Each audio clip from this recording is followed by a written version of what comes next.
Hi, Professor Wainaina here, your 5 minute teacher on education, childhood and youth, and all things school.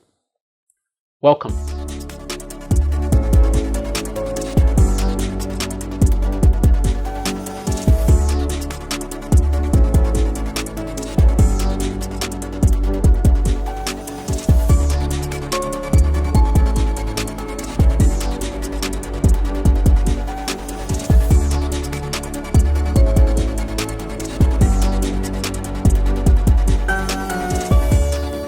My status as an entrepreneur seems to interest quite a number of young people who would want to become entrepreneurs. I had a conversation with such a young lady and I had to stop her when she told me she is reading business biographies of great business people to learn how to be a great business person.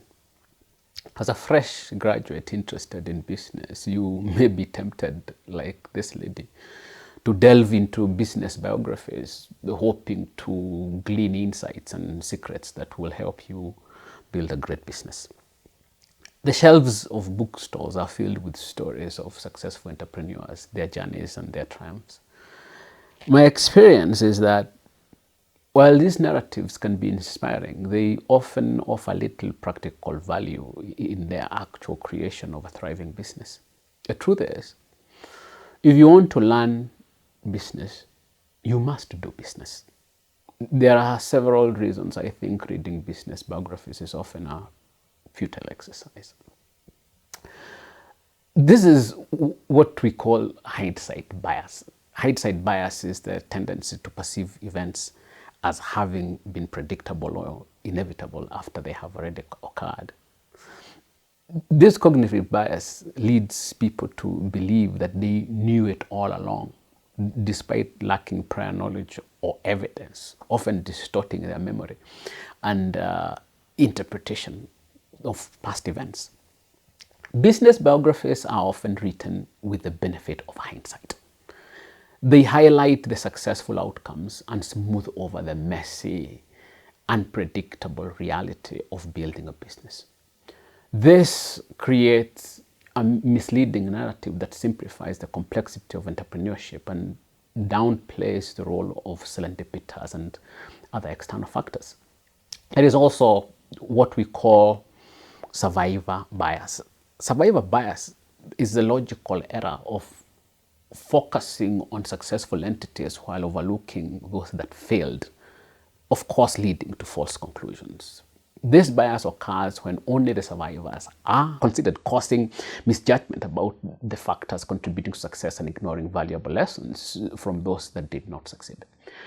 Business biographies typically focus on the few who succeeded, while ignoring the countless others who followed similar paths but failed.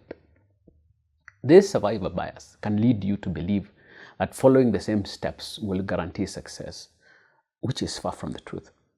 Business biographies also lack contextual relevance. Every business operates in a unique context, shaped by market conditions, technological advancements, and cultural trends. The strategies that worked for one entrepreneur in a specific time and place may not be applicable to your situation. Business biographies cannot and should not be read as how-tos. First, they are not, and even if they were how-to, they don't work beyond the basics.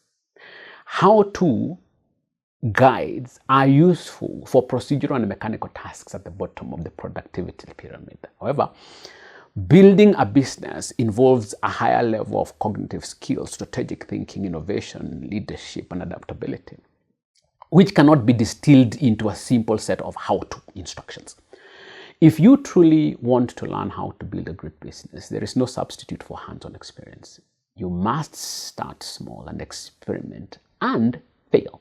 Each experiment will teach you valuable lessons that no book can provide for you. And yes, I think one of the most ignored aspects of building a business is embracing failure. Failure is an inevitable part of entrepreneurship.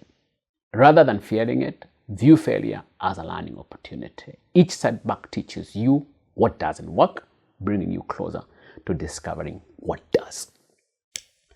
This is, however, easier said than done, and I think I will have to do a whole series on failure. What it is, why it is so important, and why we fear it so much. So stay on the channel for this series. Remember, greatness in business is not about following someone else's path. It's about forging your own. Take charge of your learning journey. Immerse yourself in real-world experiences and let the lessons you learn along the way guide you to success. The path to business mastery is paved with action, not anecdotes. And that is why I would not advise any young person wanting to venture into business to start with reading business biographies. They may not be a total waste of time, but are more likely to mislead you than to provide you with a meaningful path to business success. Thank you for your time. See you in the next lesson.